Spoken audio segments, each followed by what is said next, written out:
What's up, everyone? I'm Kendrick. This is episode 7 of Spro Go.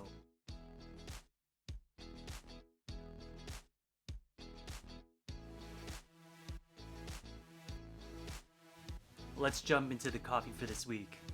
This week had a really awesome coffee. It's an Ethiopian Natural from Kova. They're located in Portland, Oregon, and Kova has a really special place in my heart. When I first started getting into specialty coffee, they were one of the first companies and roasters that really blew my mind, and I'm so privileged to be able to try this coffee and to be able to share it with you this week. This week I brewed the coffee using an Aeropress, and before we get into the stats and kind of the profile and the notes of the Ethiopian Natural, I want to kind of talk a little bit about the Aeropress. Aeropress, I feel like, just doesn't get enough love. You know, I think there's always going to be a lot of support whenever it comes to brewing method with like the Kalita, the V60, and even the Chemex. And it almost feels like the Aeropress is kind of like the step cousin, the step sibling that's kind of put off to the side. They even have their own like Aeropress championship that is separate from like the Brewers Cup. So I love it. You know, I think there is some support for the Aeropress when it comes to wanting to, you know, take it on the go. It's like, oh, it's like convenient, and that's about it. But when done properly, when done with a lot of care and technique, the Aeropress makes beautiful, beautiful cups of coffee. And yeah, even if you like making your own coffee and you like traveling, it's the perfect vessel to brew with. I mean, I hate traveling with my V60, especially my Chemex, because I'm so afraid of any of those vessels just breaking and shattering during transport. So the Aeropress is made with a really durable plastic, and the paper filter is perfect for making really clean cups of coffee. So let's jump into the stats of the Ethiopian Natural. For this recipe, I used 30 grams of coffee, and there's kind of like two different introductions of water. The first introduction is 150 grams of water, and then I stir and agitate it, and then I press it out, and then I add another 150 grams of water to finish off that brew, and it comes out to 300 grams of total liquid. This recipe, it comes from the 2017 Aeropress champion, Paulina Mixka, and it's great.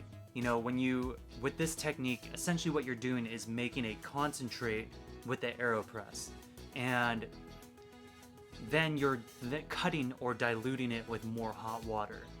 And with the other styles of brewing, like pour over, there's a lot of new science and new experiments and research coming out that it's not always best to agitate with like a spoon or a stir stick during your bloom.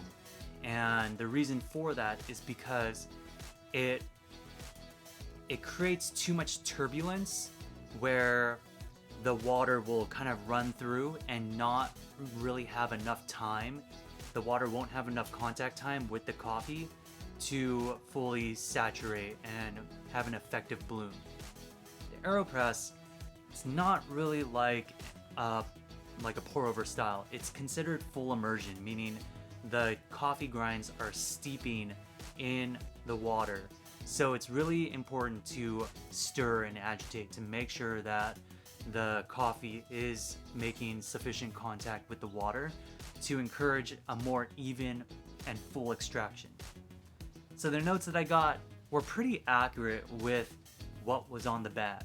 You know, I got a lot of like pomegranate notes, a lot of nice like chocolate fudgy notes, and it finished off like clean and floral.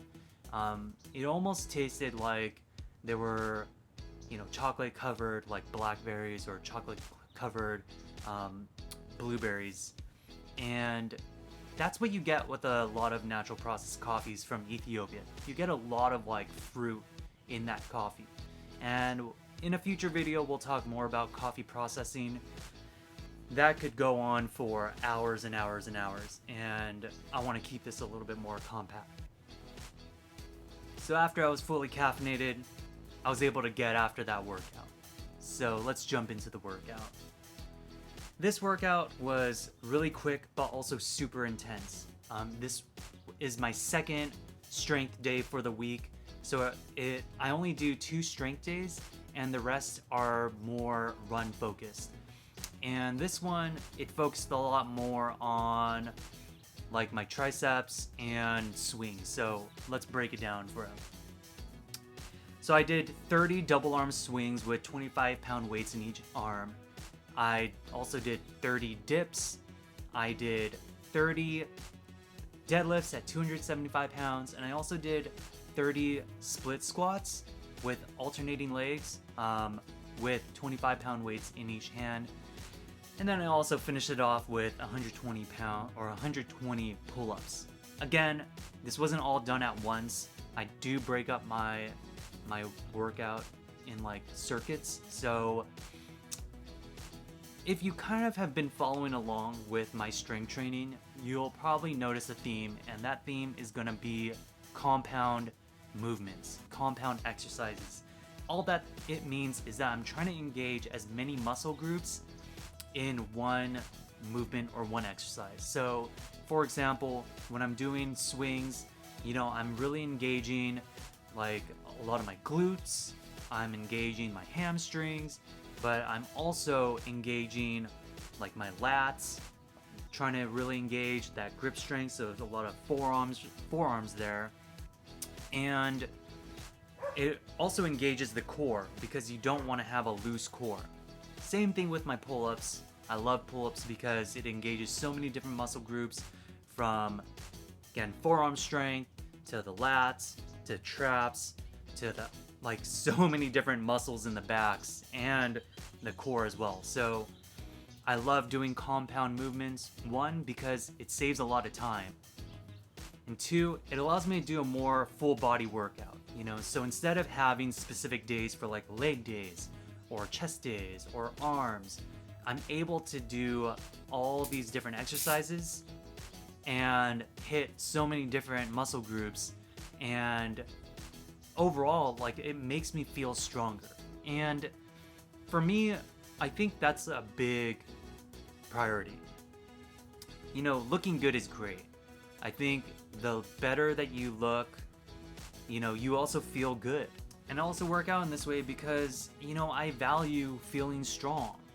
I think just being who I am, which is like a 5'7", 5'8", depending on what shoes I'm wearing, Asian male, there is kind of that perspective that, people that look like me aren't strong. And I think that's why I value exercise so much, because it gives me that confidence and it allows me to know who I am.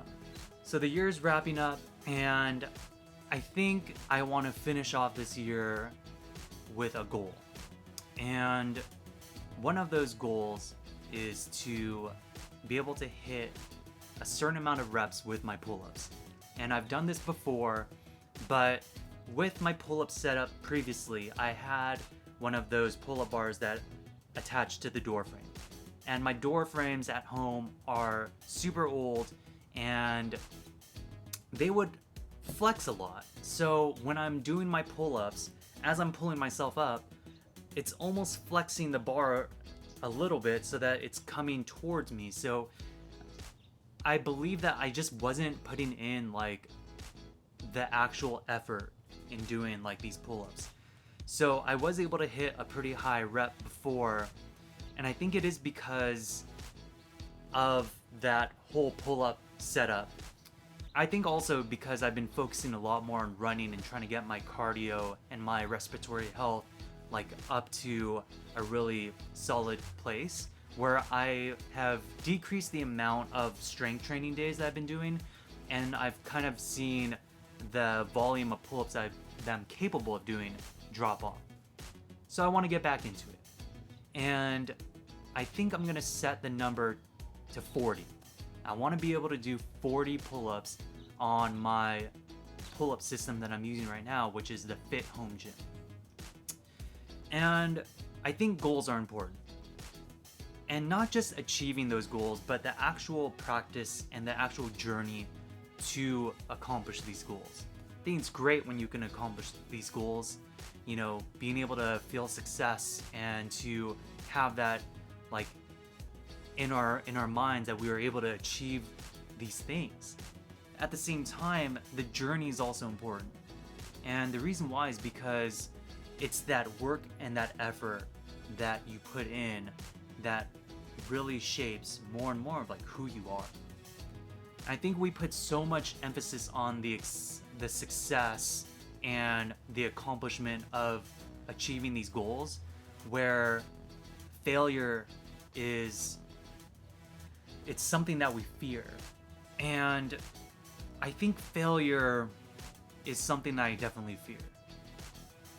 You know, to me, when I think of failure, it kind of is tucked in with this idea of being weak. And I want to set this goal up for myself to really come face to face with my fear of failure. Because even if I fail, I want to give myself grace. I want to give myself grace that if I don't accomplish my goal by the end of this year of being able to do 40 pull-ups, that I would still pursue this goal a week later, a month later, even if it takes 6 more months or another full calendar year, that I would give myself that grace to do it. And not as an excuse, but to give myself grace to be the best version of who I am. And this is what this is all about. You know, it's about my journey. And hopefully this translates to your journey. Thanks again for watching this video. I'll catch you all later.